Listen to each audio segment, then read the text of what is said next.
And now a message from our friends at Fetching Food. The 1970s and 80s had Elbow, Gravy Train, Purina, Meow Mix, and Bell Bottoms. You've changed your clothes, now change how you feed your pet. Like Bell Bottoms, kick the kibble and join us in the 21st century with the healthiest diet for dogs and cats. Feed naturally, feed raw, feed Fetching Food. Gobble, gobble, gobble, gobble. Let's do the turkey dinner dance. Come on, let's go. Join right in and follow me. You can do it fast or slow. Turkey to the left, cha-cha-cha. Turkey to the right, cha-cha-cha. Turkey up and turkey down. Turkey all around. Suing gravy to the left, cha-cha-cha. Suing gravy to the right, cha-cha-cha. Suing gravy up and down. Suing gravy all around. Mashed potatoes to the left, cha-cha-cha. Mashed potatoes to the right, cha-cha-cha. Mashed potatoes up and down. Mashed potatoes all around. Pumpkin pie to the left, cha-cha-cha. Pumpkin pie to the right, cha-cha-cha. Pumpkin pie up and down. Pumpkin pie all around.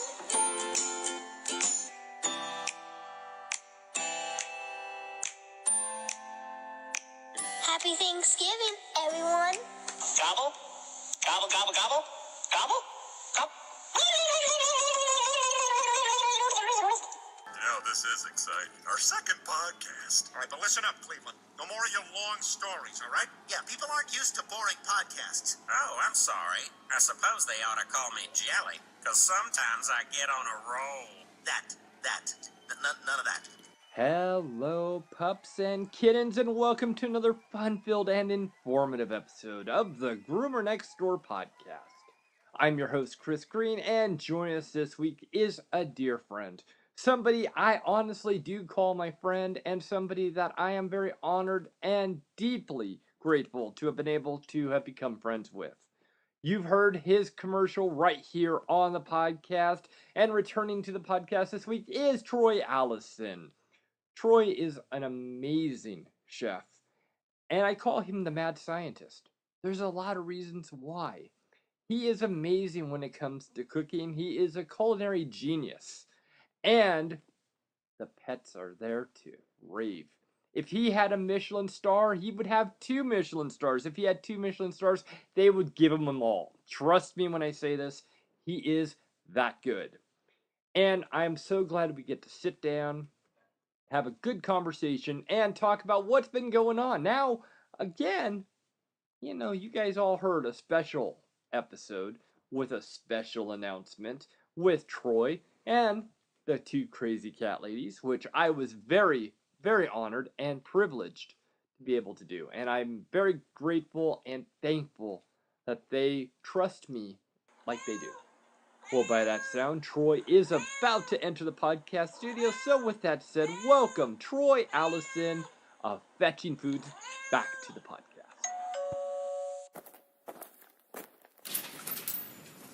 Oh, hello. Hold on a sec.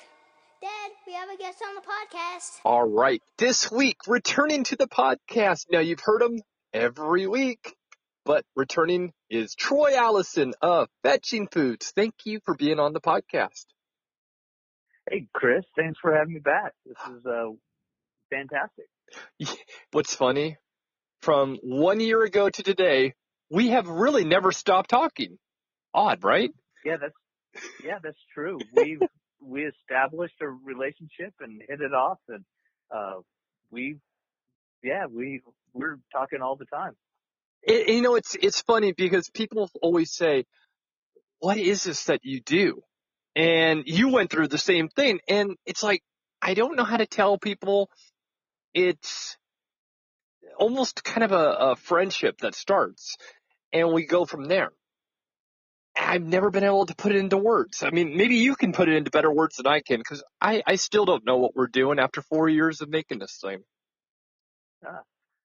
I look at it as you're an exceptionally cool guy, and you've got this great show. You've got a warm personality, and we see eye to eye on a lot of topics. And you mix all that together, and you've got a friendship, and me back on the show for 1 year anniversary. But and we share a lot of things over the course of a year. I can't imagine how many words we've typed back and forth to each other. Right. Yeah, it kind of makes me shiver thinking thousands of words. Oh my gosh, at least. But you're wrong. I'm not cool at all. That's the one thing. Oh God, I'm the opposite of cool. Oh man, I am so not cool. But it's okay. I'll take it. Cool's in the eye of the beholder. There you go. I'll go with that. Now you're way cooler than I am, and that's the whole thing. So, I guess we can agree to disagree on that one. But you did do something really cool a couple months ago. You got married. Oh, yeah. Yeah, I'm the lucky one. I married my longtime girlfriend, Keisha, and it was a fantastic fetching foods type of wedding. It was her idea that we, as you know, we hike frequently, like 5 days a week. And we put on the big group hikes. And one of our favorite hikes brings us to the top of a mountain. And we got married on the top of this mountain with these commanding views over the Red Rock Valley and Spring Mountains. And it's just really stunning. And we timed it to be up there, to be on the top of this mountain at sunrise, which at the time was right at 5 a.m. So to get people, one, that could make the hike was difficult, so we had a very small wedding party, and two, find a minister that could actually conduct the ceremony was a challenge. So you had to find someone who was mobile and in shape. But leave it to Las Vegas, one of the marriage capitals of the world. I found one. This guy was Roland, Minister Roland. We marched up to the top of this hill, and he was in great shape. He broke out a boom box, and we opened some champagne, and we did the ceremony, and we had our dogs with us. Everyone brought their dogs and had a great time. It was really fun. It was the ideal wedding in my mind. And Keisha, my better half, just goes to show I, married above my station when she had this idea, and it just all made sense to me. So she's way ahead of me as usual. I was going to ask who decided this whole plan, but obviously you answered that one. Yeah. It just goes to show that, I found the right person. Right. No, I mean, that's what matters the most. It's funny because Sarah and I, we got married in Vegas as well. And they last. That's where you get married for them to last. That's how I look at it. I mean, 10, what are we at now? 11 years married? Yeah, 11 years. I mean, she's put up with me that long. I mean, so you're definitely going to be you're on the path, and you'll last a long, long, long time. You guys are great together. Oh, thanks, Chris.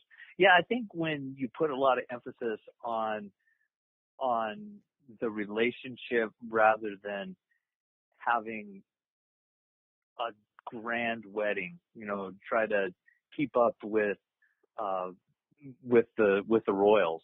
Mm-hmm. It seems like you're focused on the wrong thing. Mm-hmm. And neither one of us needed to be a king or a queen for a day or even feel like that. We just wanted to get married and enjoy it with the people that we enjoy our regular everyday life with. And that also included Rex and Rosie. Mm-hmm. And now, who is the ring bearer? Which one? Well, it was actually me, because I put water and champagne and the ring and a few other things in my backpack and carried it up the hill. So But Rex wore a tux and Rosie wore a veil, and it was a lot of fun. We got some good pictures. I enjoyed seeing the pictures. I was like, oh my God, I wish I was there. If I would have been anywhere nearby, I would have been at that event. Hands down, happily, would have been the best. Oh, it would have been great to have you and Sarah there. Yeah, it would have been great. Man, if only. But you know what? There's always another time. We can always redo these. That's what's great. Renewing vows, perfect times. So, Right. what else is new? What else have you been up to? I mean, obviously a milestone. You've really gone out and you've done something major, but then what else? Well, at least in terms of Fishy Foods, it's been we've added to the product line. So we started off with all raw lineup, and then we added some treats, and then we've added some gently cooked meals. We use a sous vide technique. I don't know if I explained on the last podcast, but I've been going to culinary training for, I don't know, going on 16, 17 years. And so, not only do you know all about, food handling and cross-contamination and all that stuff, but you learn all these really cool cooking techniques. And one of them is sous vide, which basically is a way of exactly controlling the temperature that you're cooking at. And you cook the food in water. And so you can make it super tender. You can cook at a low temperature. That's what a lot of how it's used in restaurants is they take a meat, a protein, and they cook it at a really low temperature for a long period of time, and it comes out super tender. Oh, wow. But I do it to control the temperature of the meat so that you don't damage the heat-sensitive nutrients in the food that I make. So you keep the temperature low, you kill off a lot of the bacteria that people are concerned about with raw, but still maintain the nutritional value of it. That's brilliant. That is, I told you this last year. I've told you probably a million times since, but you are the scientist of the kitchen. No doubt about it, hands down. And that's like, wow. I mean, anybody who is on the fence when it comes to anything raw fed, this is why it works. We have people like Troy who actually know how to do this. I mean, it's brilliant. I mean, you're worried about cross-contamination. Oh, that's the biggest problem, says Big Pet Food. Or even veterinarians. Some of them will say the same. Some people don't want to do straight raw. You're covering it.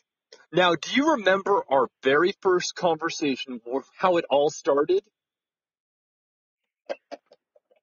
Oh, I don't remember how it started. No.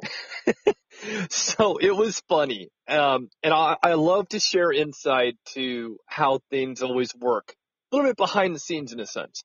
So we were talking about, it was your vegan meal. And that was how it all started. And I remember it was one of these, we had a pre-interview type things.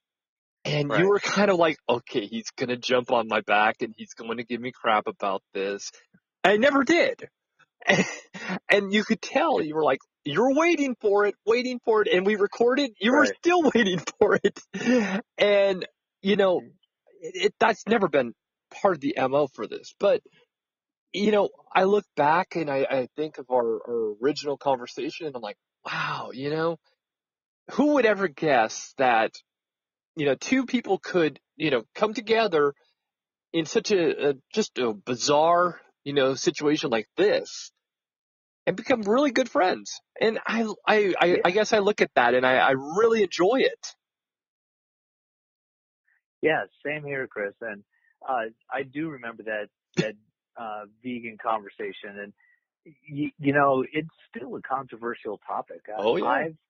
I've been in some of these raw feeding groups online, and other places online, and somebody looked at my the product offerings for Fetching Foods, and they saw the vegan, and they were considering buying Fetching Foods, but they outright told me that they would never buy anything from me because I offered vegan a vegan product.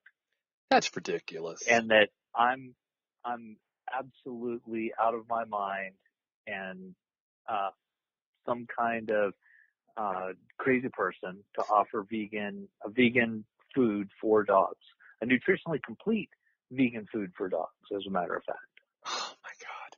Wow. That has a higher protein content than most kibble. Mm-hmm. Well, I mean, you know what I went through when I did a vegan, plant-based diet type series. I mean, I went through it all too. And people just look at you and go, "You're an idiot. You're crazy." No, it's obviously a need. Some people are going to, they're going to require it. They're going to request it. You figured that out. And this was the thing that I think we spent a little bit of time on, if memory serves, is they're going to do it anyway. Yes. And if you're not going to offer a solution for them, and let's say you know how to offer a solution, and you don't, you're doing them a disservice in my mind, because you're hurting the animal. I see plenty of people that make their own raw food, and it's nutritionally incomplete. It's an unbalanced diet, and that's the reason why they're coming to me, because their dogs or cats aren't well, and they need to be fixed to get their nutrition back where it should be. And when you look at people who want to feed vegan, but they just don't know how, it's almost an obligation. You have to do it. And to tell you the truth, Chris, it's a chemistry thing. Yes, it is.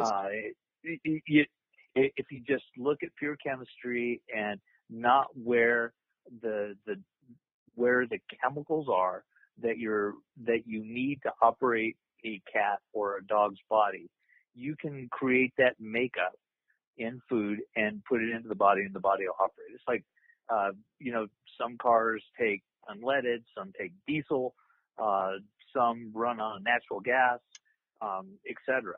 You just have to know what things you have to put into that engine to make it run. And I, even more controversial than vegan dog, I truly believe that you could do vegan cat. The one problem is naturally occurring taurine, but I think you could. I believe that there are sources for that. I haven't seriously researched it. I've just kind of casually thought about it, and it looks like I could do a vegan cat too if I wanted. It is possible. I mean, it is it is difficult. Chemicals. You just have to put the right stuff in. Exactly. And they'll be fine. And yet, and people it doesn't matter where it comes from. Right. And people don't get that. I mean, I've looked at it from so many angles, as you know, and we talked before plant-based started. Actually, I think you were my inspiration for plant-based, if I recall. I blame that on me, Chris. I'm going to throw you under the bus. No, I actually think you were. I think that's how it all started for me. And I had that bug that just bit me, and of course, then it moved to insect-based, and well, you know how that works. But it, you think, what if proteins are just not allowed, not available? What are we going to do? And they're saying that that's going to be a possibility. So how do we adapt? Well, dogs and cats are going to have to eat. And that's the thing. It's a matter of the science. And the other thing that I noticed in 1 year, the one thing I think I've seen change more than anything else is that more holistic vets, the top chain ones, are saying more plant-based. Yeah.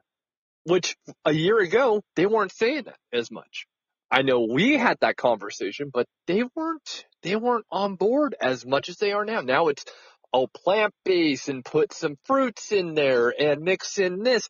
I'm like, wait a second. Didn't we talk about this? I mean, I remember having that conversation going, we got to add more. You just don't do straight meat and bone and organs. You got to have some other stuff in there. And now it's vibrant. It's all over the place. And I think that's kind of funny in 1 year. Yeah, and it makes total sense. It doesn't take a lot of deep thought to figure it out. You think, well, it's good for us, and yeah, sure, we're omnivorous, and dogs and cats are carnivores. Different parts of the spectrum on the on the carnivore scale, but nonetheless carnivores, and they're eating highly processed food. So why wouldn't fresh foods, including some select fruits and vegetables and some reasonable quantity, make sense? It does. And yet, you'll still hear it from big pet food. Oh, that's wrong. Well, put in the garbage you're putting in there is wrong, but that's except you're feeding them corn and pea meal and all these carbohydrates that are horrible for them. And it's not even pure. It's rendered. It's all garbage. So it's like with mold. It's the throwaway that they can't use in human food. And what's worse is it's cornmeal and corn gluten and these horrible ingredients that are at the bottom of the human food pyramid, or what humans ought to be eating. And it's the stuff that they can't even feed humans, and they toss that away. Right. That's what always has boggled my mind, is that, wait, humans can't even eat this. Why are we giving it to something with such a unique internal structure? I mean, it just doesn't make sense. It hasn't made sense since we started this. I mean, that's it. That's where it is. So let's go with a new little topic, and that is, tell us your high since we talked to you last. Oh, the high. Well, we made it another year. That's always good.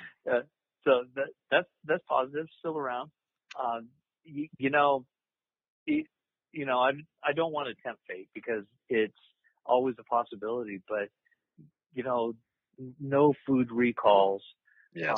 No issues with any of the food we send out, and that's one of the biggest things to me, because the number one thing that I stand by with fetching foods is quality, and that's something I'll never ever compromise. And you and I have had a million discussions on this topic, and I see good companies like Darwin's and others that have had recalls, and I know that their heart is in the right place, and something happened, and that if they had an opportunity, or if they knowingly saw it happen, they would have prevented it. It wouldn't have. They have too much pride in their product, but it does happen, and it can. But I use all human grade food, and unless you see the recall on TV, there's pretty much no chance you're ever going to see it in fetching food. So, knock on wood, no recalls, still in business, and business is booming. It really is. And, we were talking just before we started the podcast about how busy I am. It's 7 days a week, 12, 14-hour days. And it's a lot of work, but it actually doesn't feel like work.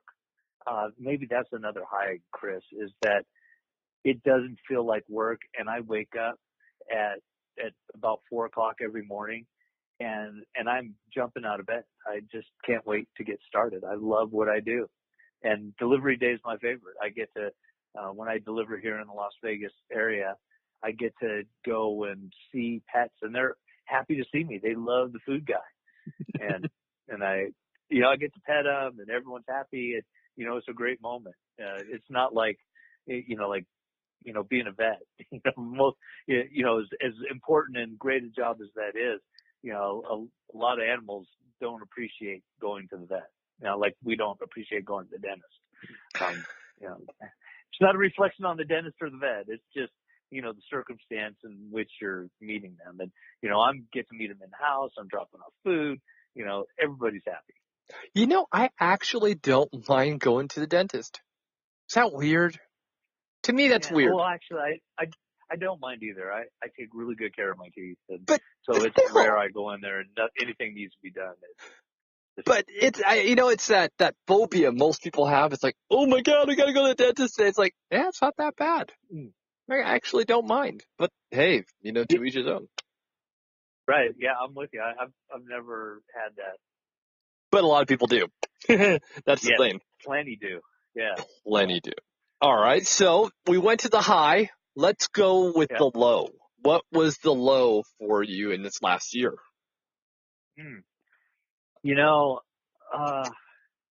Don't say returning to the podcast because that would just be terrible. But I could totally go with it. I'll be like, yeah, I could see that. How did you know, Chris? No, I think it's, I don't know. The first thing that came to mind was that people still aren't getting raw, and what it is. I had this conversation about a month ago. I was in a place that does boarding, a boarding place, and they had me bring in some samples for some of their customers, and I was in there talking with the customers, and they were asking about me, and I gave my usual 3-minute pitch of what Fetching Foods is about and all that, and one of them said, yeah, you have vegan products, and I said, yeah, as a matter of fact I do, and they asked, well, are dogs vegan? And I said, no, dogs aren't vegan, but they eat, their food is reflective of what the owners eat. And I can understand it, if you're, something about meat makes you totally opposed, whether it's philosophical or physical or, whatever it is, it would make sense that you would impose your eating habits on your dog. Right. And they said, oh, that's so stupid. And I was like, I just kind of shrugged my shoulders. I didn't weigh in, but, everyone has their opinion. And then we were talking, and the conversation went around a few places, and we ended up on raw. And this one woman that actually the one that made the comment about, it's so stupid to feed your dog vegan and impose your beliefs on your dog. She said the same thing about raw. She said, well, dogs can't eat raw. And I said, well, absolutely they can. Biologically, that's what they're designed to eat. And she said, well, no, they can't. And I said, yeah. And I said, well, humans can too. She said, humans can't eat raw meat. Oh, and I my said, gosh. well, steak tartare. And she said, well, okay. And I said, sushi. And she said, well, everyone knows sushi. I said, not 30 years ago, not in America anyway. And there are a lot of countries that eat raw meat. And so it's a cultural thing. And it's just how you're conditioned. And she said, oh, dogs can't eat raw. And I said, well, okay. But, I've probably got 150 clients that are feeding their animals raw food, and it's perfectly fine. In fact, quite the opposite of fine. They're thriving. And she walked out to her car, and the manager walked out with her to help her drop some stuff off in her car. And she turned to the man. She said, I don't care what he says. Dogs can't eat raw. Oh my God. And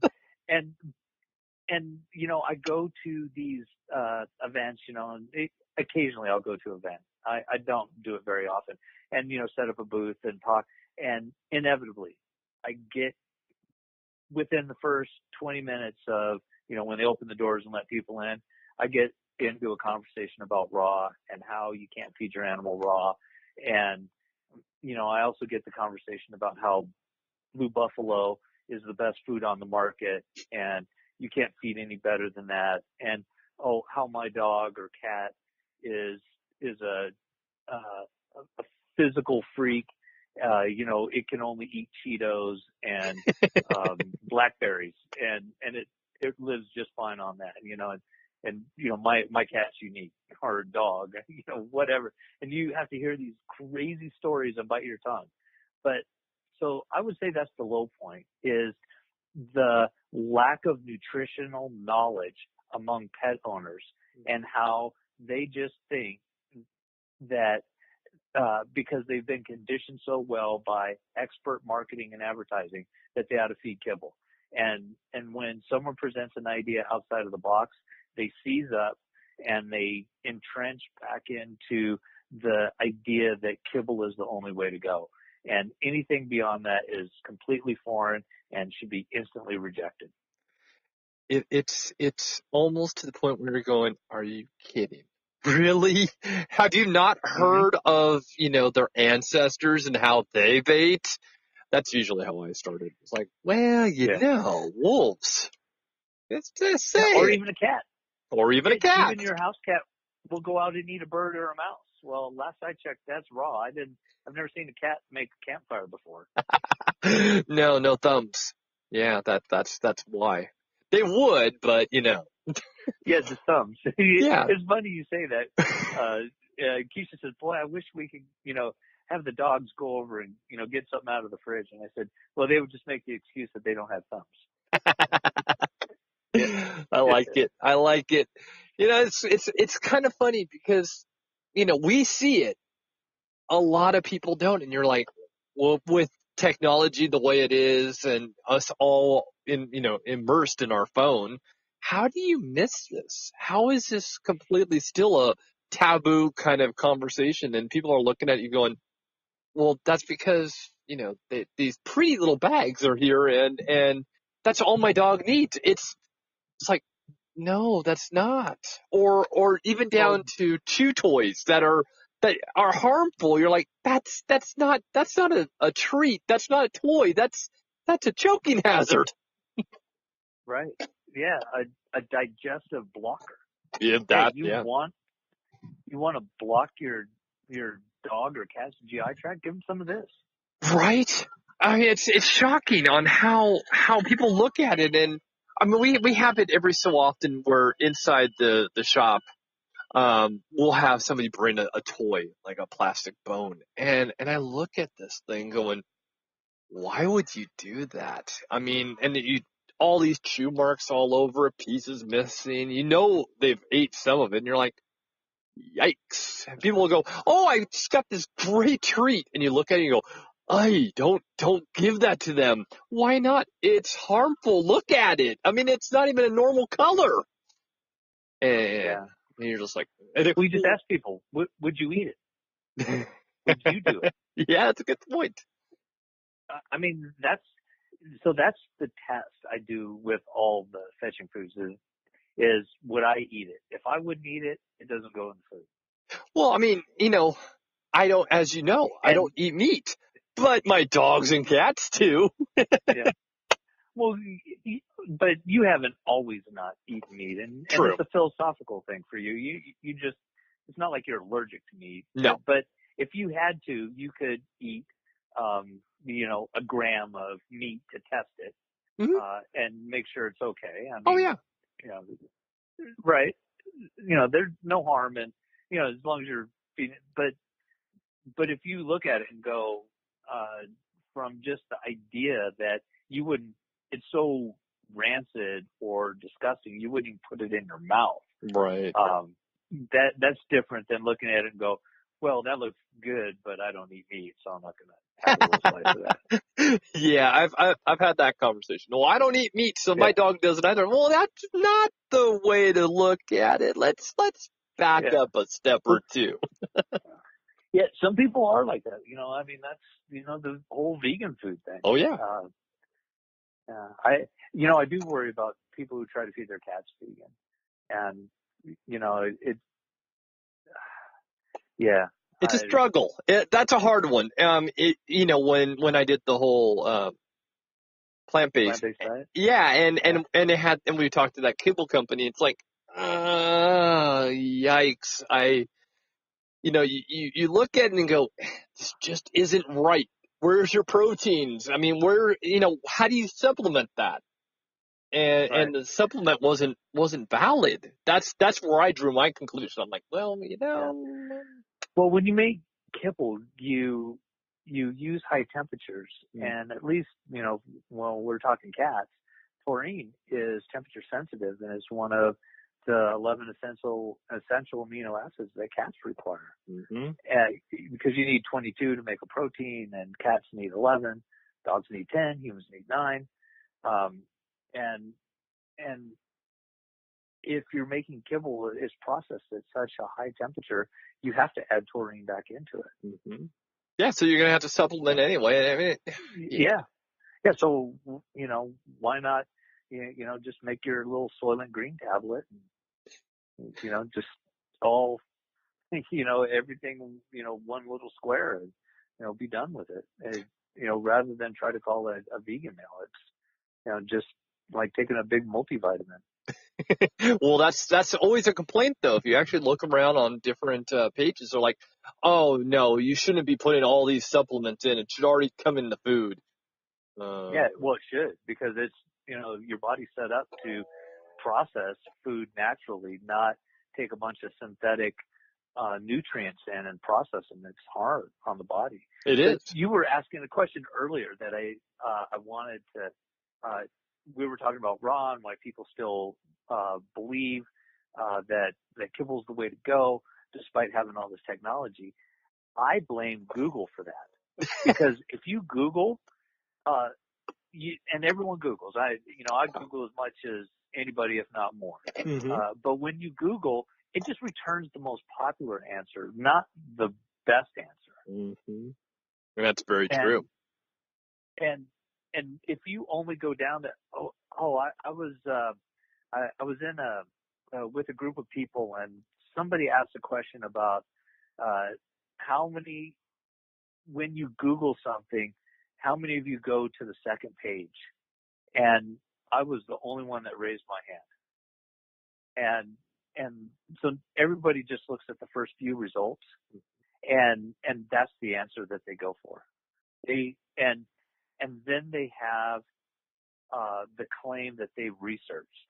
When they Google a few terms, look at the first couple results, and wipe their hands and say, yep, I've done research on this. And I can't tell you how many people that tell me about nutrition, about the health of pets, that have, quote unquote, researched it. And you can tell that they just Googled and looked at the first answer, and that's, the final word for them. I was thinking about that. I'm like, when I Google, I don't pick the first one. I do go down and down and down. The thing that does drive me nuts, though, is when you do next page. By the third one, it's nothing of what you need. The third page. But yeah, you can't. Yeah. Sometimes you get lucky, but a lot of times that third page, it's something that's, part of the topic, but not exactly what you need. So you go, all right, well, let's go back a little. But with the millions of pages out there, I mean, come on. I mean. Oh, yeah. Yeah. Well, I like the third page, because if you Google fetching foods, you have to go to the third page to find us. So. Really? No, not if you Google raw pet food USA or something. I think we're way back there. Oh, okay. That's different. I'm like, well, wait, if you put fetching foods in there and it's the third page, what? Should have been the first thing. Yeah. All right. So now I know you picked up a new, not hobby, a new skill is the word I was looking for.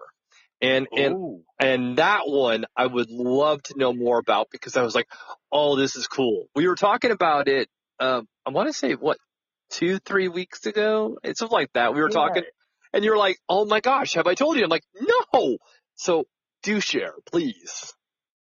Well, I have been so kind of like nutrition. Nutrition's been a hobby for well over 20 years. I did it when I was on a semi-professional team. We had a nutritionist that I found it fascinating, and I did it as had a side interest in nutrition, human nutrition, and that kind of led me to herbalism, and I've read about herbalism for a long time and kind of done some practicing on myself. When there's something that needed, I had something going on, I would go to my herbalism references and kind of try to figure things out and try it on myself, and a few close people that are no longer with us. And then, I love that. That was good. and then and so recently I took I did a series of formal trainings, and I have completed a level of competency that I feel confident that I can roll this out and do it for pets. And that's where my concentration and focus is. And so I've been doing it with pets for a couple of years now, but I've done it from self-study and moved over to a formal education and have incorporated that into Fetching Foods and made it an offering. And being able to make tinctures and powders and shampoos and ointments and poultice and you name it. These are things that I can put together for your dog or cat and help address some of acute and even some chronic issues. And what's really cool is there are some herbal remedies that you can give that go right into the food. And the customers that I have right now are the ones that have signed up for to have their dogs and cats addressed through herbal remedies.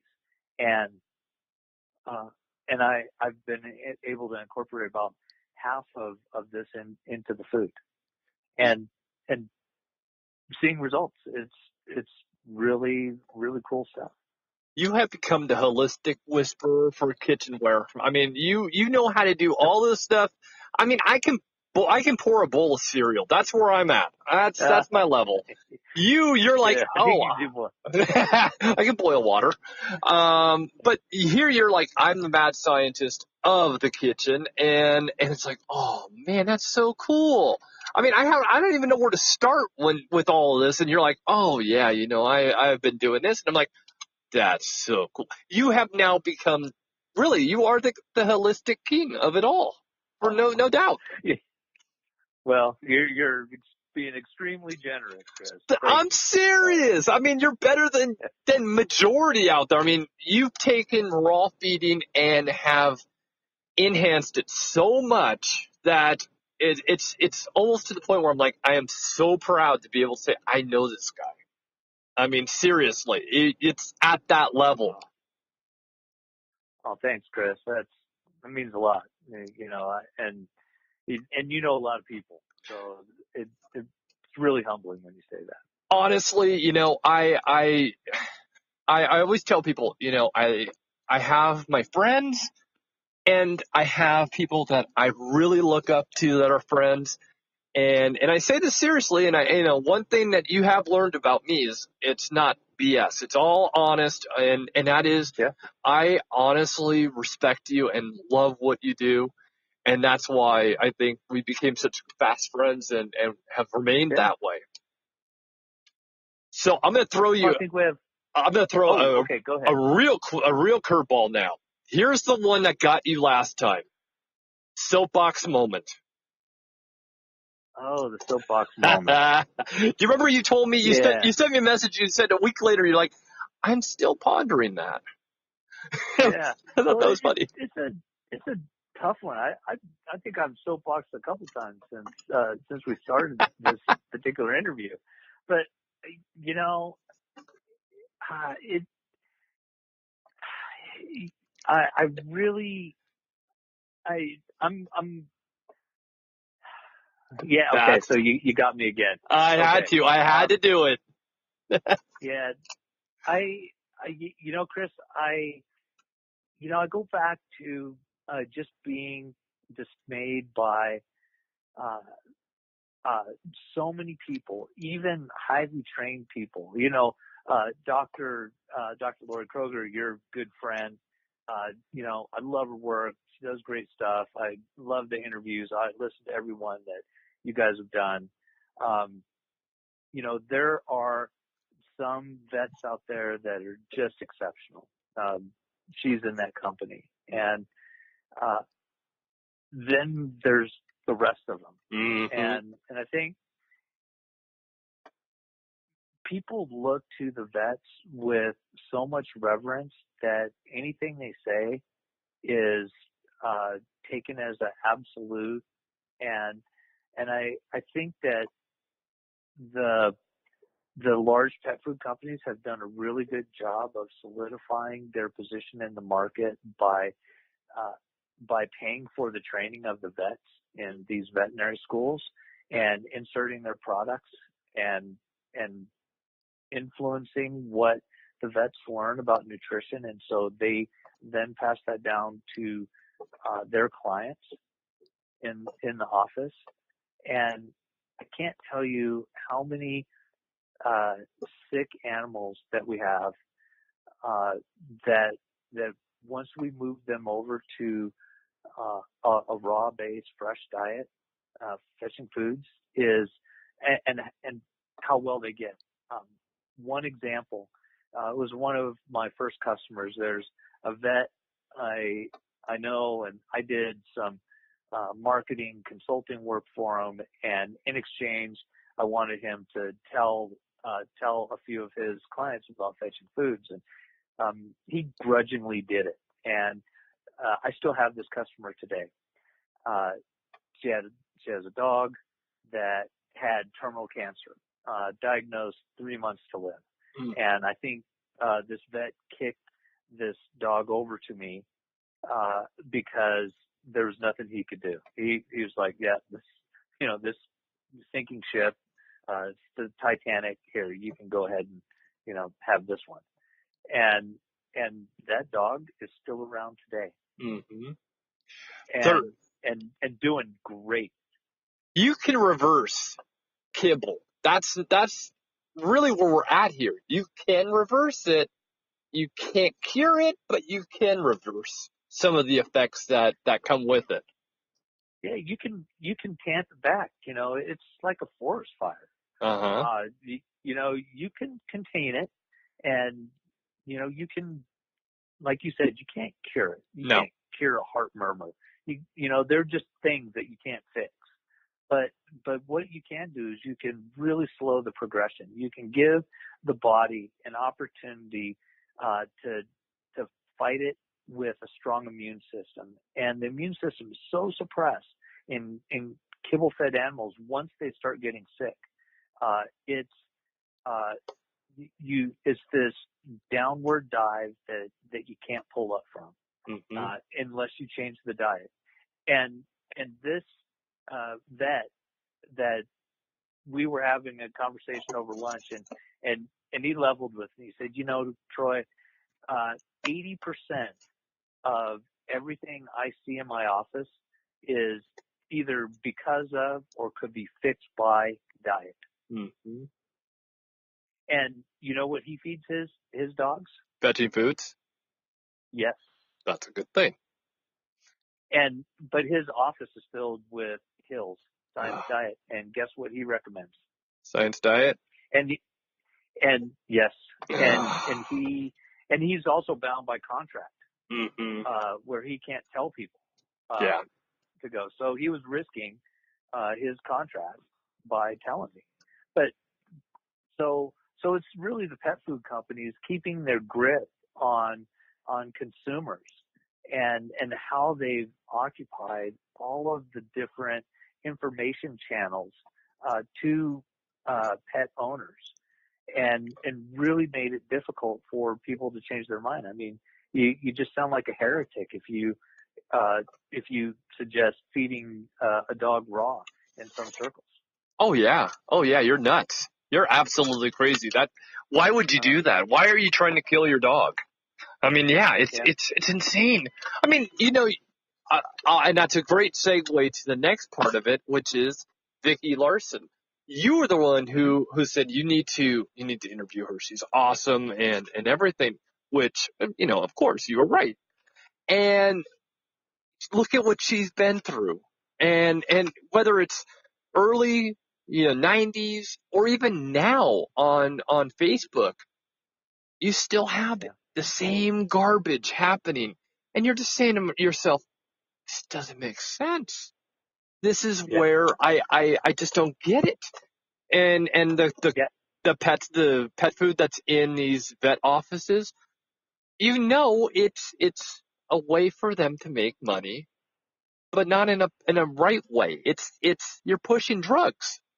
And you're pushing garbage. Mm-hmm. And what's even worse is if you look at these quote unquote prescription diets, like the special extra special formula, it costs twice as much as the other food, and it has worse ingredients in it compared to the labels. It's crazy. And you're expecting animals to get better on that. It blows me away.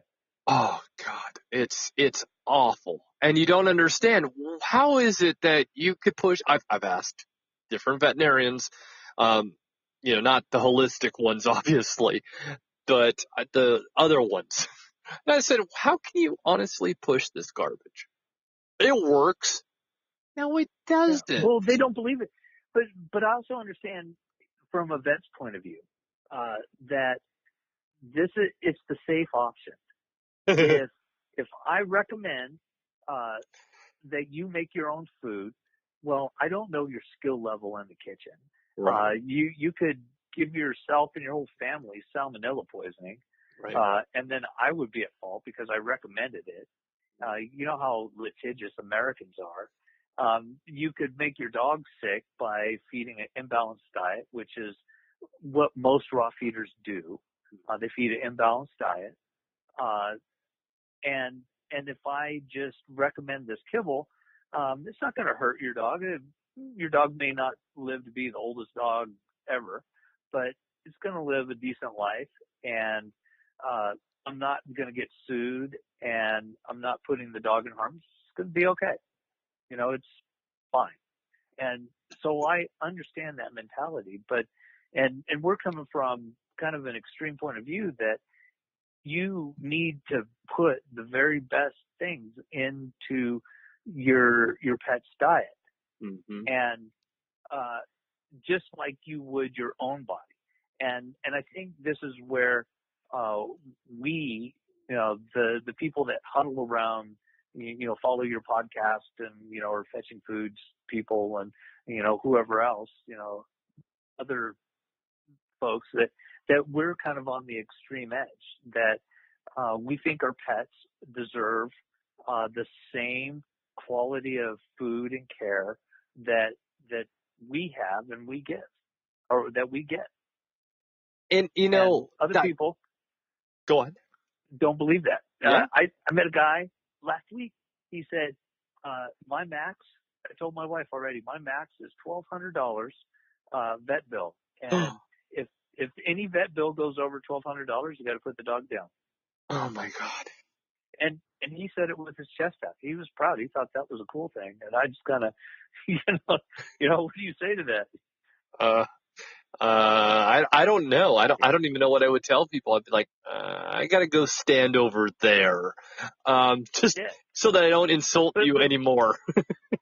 Yeah, and you also see it on I've got on the Fetching Foods Facebook page, over 10,000 people. Yes. And you put up the cute kitten or the cute dog video, you get a bunch of likes. But when you put up, like I put up a serious blog on, pancreatitis or, the quality of protein, why protein quality matters. And it performs lower than almost everything that I posted in the last 3 weeks. Yeah, it's funny you say that because there's two parts to that. One, when we first start talking, I want to say you were around 1,500, something like that. It was still good, but it blew up so quickly. I mean, I was very, very proud. I seriously was. I was like, oh my God, he's making it. And I thought that was absolutely wonderful. That's to start with. And to add to your point, I know exactly what you're saying. You put up anything that's fact or something that has some knowledge, and it's like, I don't want to watch this or read this. But then you put something like a woman that drinks her dog's urine, and oh wow, that does so well. You're like, just so you know, that was not my page. No, that was mine. And I know. it did so well. I'm like, wait, time out. I mean, ew. And oh boy, I mean, it's weird how that works. And I have never been able to figure it out. I never will. Yeah. I'll never figure that one out. Yeah, that one.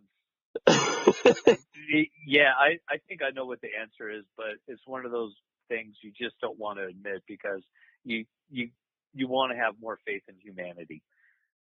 Yeah, I mean, the daily comic, it doesn't do well all the time. Some of them do better than others, and yet, I always look at life and say you have to have humor, you have to have some serious, and then you have to have some fact.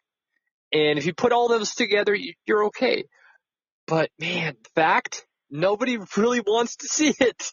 You're like, well, okay, I'll go back to girl likes to drink urine kind of things because people want to see this. I don't know why, but they do.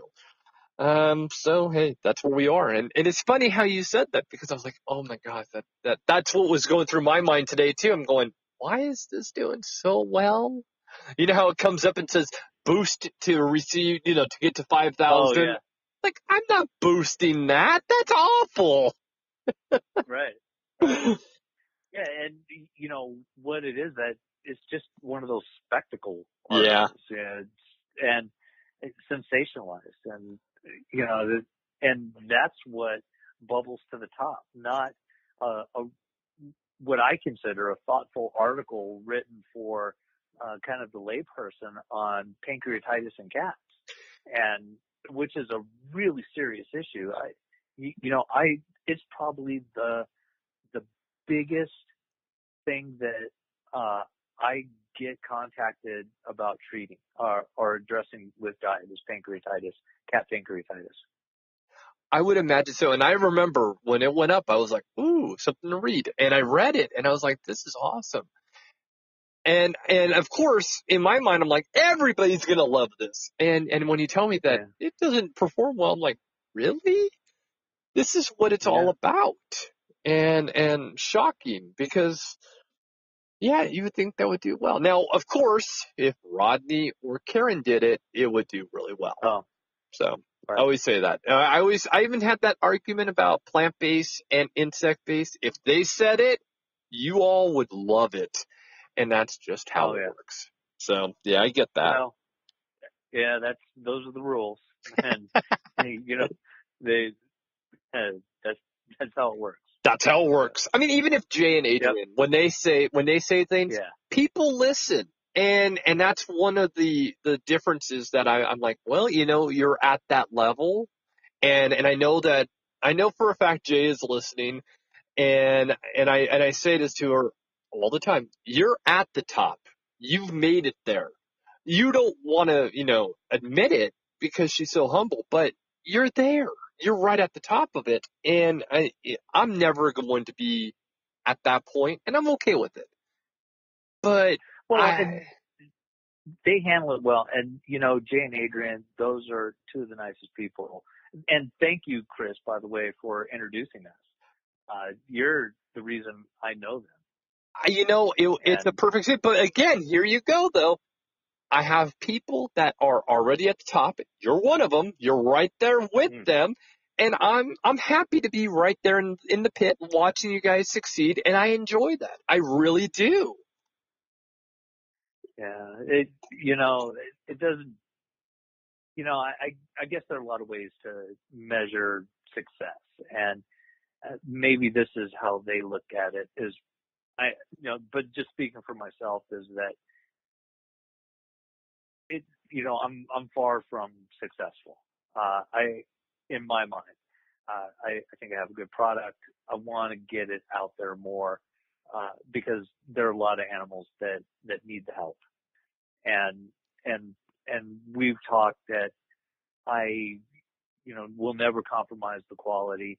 So expansion, we're always going to be a small company, and until I get to capacity, and that means I'm doing all I can possibly do. Until I get there, then I'm not going to check the box that I've hit success.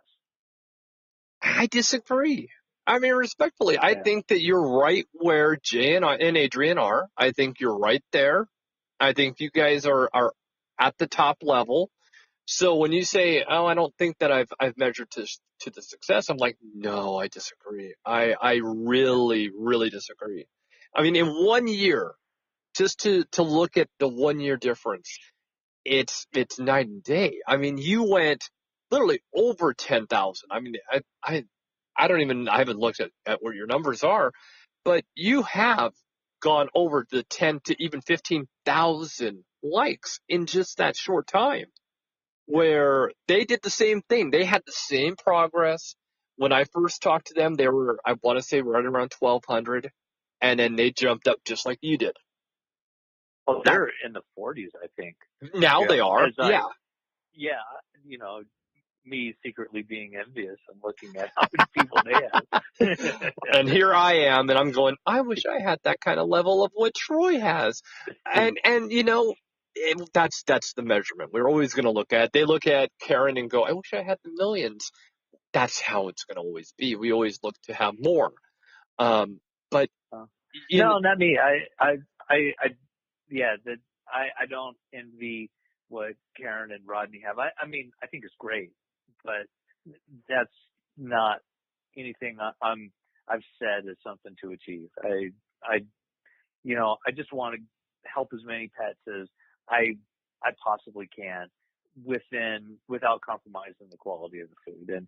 And we all know that's, a small amount. No designs on ruling the world. Well, okay, I'm going out on a limb here, everybody. I say by this time next year, you will be in your 30,000 and about to do a TV show on pet food, on prepping. And I'm going out on that one. I am saying it now. That will happen because, again, even when I talked to Jade and Adrian last time, which was earlier this year, they were only in the 20-some thousand back then. And now they've doubled. That's exactly how it's going to work. And that's exactly how it works with you guys. And I love that. You know what, though? I would bet Jay and Adrian would get a TV show because those guys are actually entertaining. I'm not entertaining. I don't have that kind of personality. I like facts, and it'd be like watching an accountant. No, I think you could pull it off. I mean, that's the great part about a cooking show. It doesn't have to have that razzmatazz. It has to be, okay, here's what it is. And I watch a lot of cooking shows. Some good, some not so good. I am pitching it right now. Fetching Foods, the show. I love it. I'm going to work this one out. I'm seriously going to work this out. I do Fetching believe Foods it. TV. I think it's a good idea. And I think it's possible. Maybe, Chris, you ought to do the Groomer Next Door webcast or video chat. video cast and make it video instead of just audio. Well, surprisingly as this may be, Dr. Koger wants to do something like that. She wants to do a live show that we do on Facebook, and we put something like that together. And it's something I told her, you know what? We really could do that. I mean, I travel in the next couple weeks, or no, from the time of this recording, 1 week. And then there's a possibility, and I guess I can say this now, of going to Snowcats in Denver in December. Doing it for Brandon Zavala, doing a live show for him on his stuff so that we can pretty much showcase everything that they're doing. So I know I probably shouldn't reveal it, but I just did. So sorry, Brandon, if you're listening. That's it. But you heard it here first. You did hear it. Well, yeah. And you know what? That is actually the first reveal to it. We've been talking about it all year, and there's definitely more of that in the works. It's just, there's a lot of things that I'm pushing, and even down to, who knows, even being on the radio station here at full time, who knows? So stay tuned on that one. Yeah, Yeah, well, I know you got it in you, Chris. I've been, one of your biggest cheerleaders. Well, I've been your cheerleader. I mean, I'm like, hey, he's got it. He's doing it. He's going to go big. And I'm like, I'm okay out here in the audience. I really, oddly enough, I'm one of those people that like to see people succeed and just can stay right in my little audience chair and go, yay. I mean, I really like it. I really enjoy it. That's why, I opened up this whole thing by saying, I don't know how to explain what this is. Besides, it's this really fun conversation that we get to have, and we don't just do one and say, oh, thanks, bye, and then we're gone. No, it's hey, so what's new or what's going on? And I mean, I enjoy this. I enjoy all of you guys, and especially you. We talk probably more than most, and it's a constant thing, and I really enjoy it. Yeah, well, it's like, me, when I wake up at 4:00 in the morning, I'm ready to go. Yeah. You love it with the same kind of passion. Now, I'm going to bring up something, kind of when you said 4:00, it popped in my head, and that was Sam. Sam the Great. Oh my gosh. You got to tell the story, because another podcast came from that, in which was Adventure Cats, which you were like, you need to talk to them. And I'm like, who? What? Yeah, try to get in touch with him. I did the show, and I was like, this is because of you. So tell us about Sam. Please. Well, and so in case you're not familiar, Sam is our Savannah cat. He's about 9 months old, 10 months old now, over 14 pounds, going on 15. He's a F3. And a Savannah cat is a cross between the wild African servile, which is a form of cheetah, a leopard, and a domestic cat. Sam is, I'm trying to think of how to describe it. He's a cool guy, but he's like living with a roommate, where he kind of comes and goes and does his thing, and sometimes he thinks it's cool to sit down in the living room and watch TV with you, but he's usually off doing his own stuff. And he plays with the Ridgebacks, Rex and Rosie, and mostly Rosie, and they wrestle around, and he runs and attacks her. But he's big. And he decided he was going to start using the doggy door, and we never wanted him to go outside. But now he goes out into the backyard, and I've got the backyard, he's fenced in the backyard, at least for now. I've got it set up to where it's really difficult for him to get out. And so far, he hasn't really tried. He has tried. He's gotten out. I figured out how he did it, and I fixed it. So he's contained, at least for the time being. And he goes out into the yard. And so we wanted to do adventure catting. I want to take him and, put the harness on him and walk him.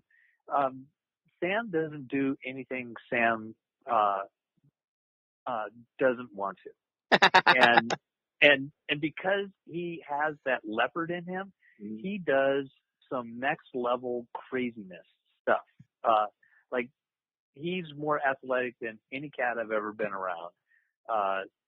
When he gets angry, you get worried because you see, there's a different thing than a house cat. And he's also big and, at least long. And when he doesn't want to go into the vest, you can't convince him or, push him to do it because he will attack you. And I've been attacked by him once early on when he was a kitten, and I'm not anxious for that to happen again. But he's so cool. Adventure catting's on hold. Yeah, Sam is cool in the way that he does it just the way he wants and no other way. And, love it. And but he goes by the rules. He's a cool guy. He knows what the rules are, and he pretty much follows them. No on the counter. You can't go outside at night. We close the doggy door. And he's all right with all that. When we come back from our hikes, I open the doggy door and he goes out in the backyard and kind of plays around, does his stuff. And at night he sleeps. He's real mellow. He sleeps in another room. Doesn't sleep with the humans. And the dogs, we all sleep. The dogs get in their crates and we sleep in the bed, and he sleeps in the guest bedroom on the bed. Odd.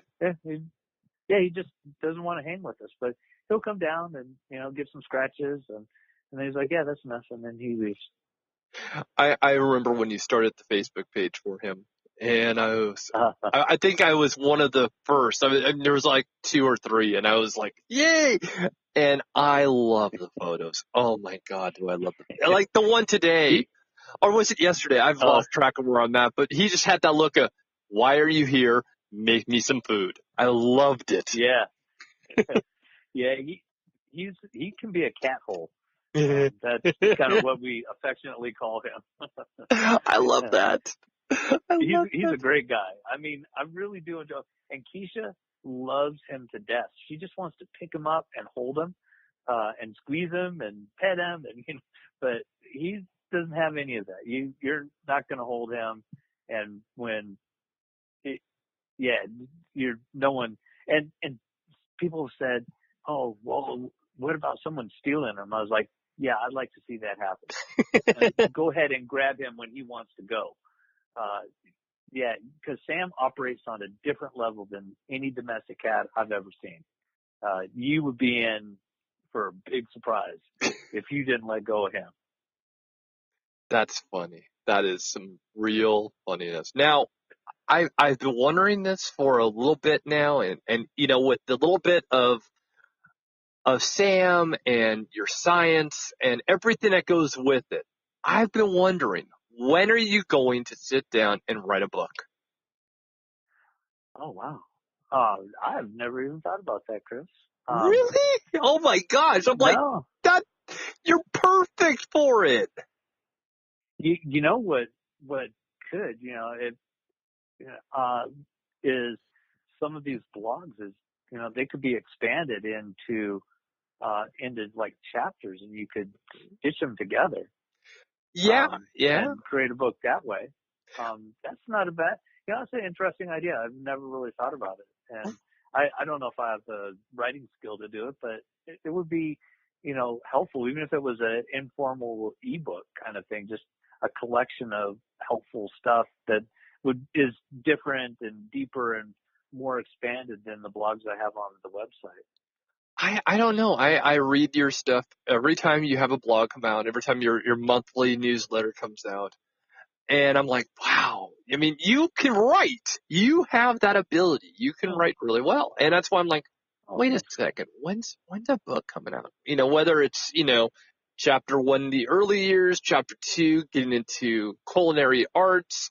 And then, then we work into fetching foods. I mean, you have a lot of story to tell. And I was like, wait, when is a book coming? I mean, honestly, I talked to a couple people, as we know, and some people I'm like, yeah, but I mean, honestly, a book. I mean, I'm gonna go out on a limb here and say this one. I will hear about this within the next week or so, where you're going to be talking about this in your head going, wait a second. And then I'm going to get a message, I'm still thinking about that book idea. And I'm like, yeah, I kind of figured that. Yeah.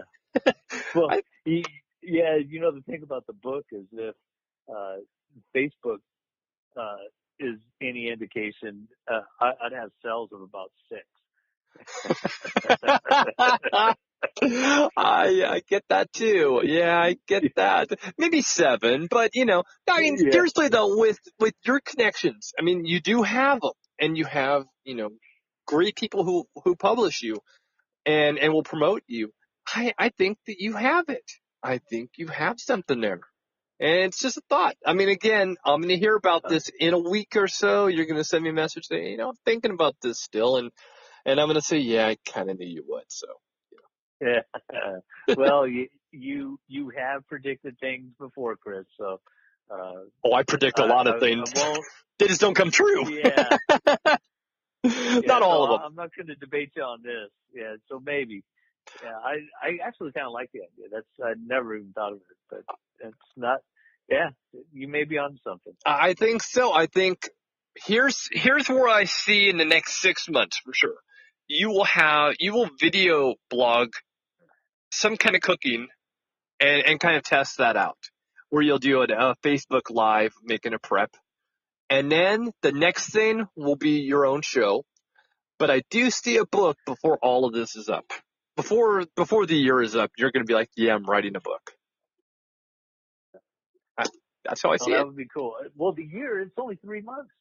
No, within a year. Within a year. Oh, okay. So 12 months from now, I'd say you'd be done with your book, or almost done, maybe, depending on how you write it. I do think that a show is on its way, and I'm really seeing that that's where it's going to be. You'll be at 40,000. Oh, well, let's be nice and say 25 to 30,000 likes, and growing, and that's how a progression will be. I'm betting it. Well, I like your prediction. I sure hope it comes true. You know what? I see Jay and Adrian doing something live where they're going to be doing shows as well. I think they'll be doing more with Rodney and Karen. And I don't know this for a fact, but that I can see a lot more live shows and different things. But you guys have something that isn't really out there. And it's like, okay, I can totally see it. And, whether it's Amazon Prime or it's Netflix or whatever, I do see it as being a real possibility. How many pet shows are out there that are, I make my own gourmet pet food cooking show? There isn't. So there you go. That's true. I'm telling you. That is true. It's not out there. And we have all of these digital services that love these types of ideas. I'm right there. I believe it. Well, they're always looking for content, for sure. Right. Because not everything sticks, but this is brand new territory. I'm sold. It's going to happen. That's it. It's done. Greenlit. Between you and the Crazy Cat Ladies, and I bet if we put everything together, we could come up with something really neat. Oh, I know it would be possible. I know it would work too. That's the other part. It would work. It's there. Now, I wanted, before we actually have to wrap, because, surprisingly we have gone a while, and I'm not surprised. But I wanted everybody to understand what your process is like. I know how you go shopping. I know how you pick everything. I know how you do things, but not everybody knows. And it is amazing to hear his process. So go with it. Tell us how you plan each week's meal. Oh, let's see. So when I get an order, the order from a new customer, I do create a background on the animal that we're feeding, dog or cat, or sometimes it's multiple. So once I understand the history and I do the workup, I know what is the formulation I need to put together for this animal. And orders need to come in by Wednesday at noon. And so Wednesday is my shopping day. But before I go shopping, I create menus for each individual animal, based on the workups that I've done. You know, some, dogs are sensitive to lamb, and some cats, can't have salmon, and, some other ingredients you need to add to, because we're trying to treat a particular health issue or et cetera. So I create unique formulations for every animal, and then Wednesday I go shopping, and sometimes Thursday and Friday as well. And then Thursday I start making food and put all the food together Thursday, Friday, Saturday, and freeze it all. And then Monday, if you live in the greater Las Vegas area, it's delivered to your home or your office. And it has a menu of everything that I put together. And the shipping also goes out on Monday, unless it's like a holiday.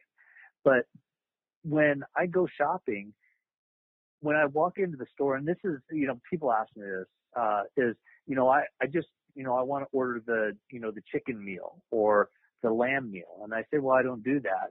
You kind of get what you get, based on what your animal's nutrition needs are. And the reason for that is, let's say I offer a lamb meal. When I walk into the store, if the lamb looks picked over, I still have to buy that lamb, because you're counting on buying, you know, 5 lamb meals for your cat or your dog. But the way I make the meals is, when I walk into the store, I look and I find the very best ingredients. And that's what I use to make your dog or cat's food for. And it's not just what's available, it's what is the best. And I hand select everything. I touch every ingredient 4 times. And I'm very picky. And as I go through, I make sure that it meets the quality standards. And that's, you know, it's like going to a restaurant and buying the chef's menu. So you don't know what it is. You get what the chef likes, and the chef asks if you have any allergies, like shellfish or whatever, and then you tell them, and, you know, boom, out comes the meal, and it's a total surprise. You don't know what you're going to get, but you know it's going to be good. It's going to be fantastic. I always am surprised when I hear the process. I love when you tell the process. I mean, you've told me, I would say, close to 1 million times, you'll be like, oh, I'm over at the store right now, or I'm at the farmer's market, or whatever. And it never gets old. I you know, it's like, it's so meticulous that there's nobody doing it. And here's the one thing that I think everybody should understand. Your workup is very much similar to what a veterinarian would be asking. They're very close, so that you actually know what the cat or dog needs, and you have a way of being able to channel in. Of course, like I've always said, you're the mad scientist of the culinary area for dog food and cat food, or meals for that matter, because it's not food, it's not dog food, because that's the big pet food garbage. It's dog and cat meals. But right, you know, the fact is that you really can hone in, and you have good ingredients, top level, and you don't have any worries when you feed it. And I've had his stuff. I've seen it firsthand. Oh my gosh.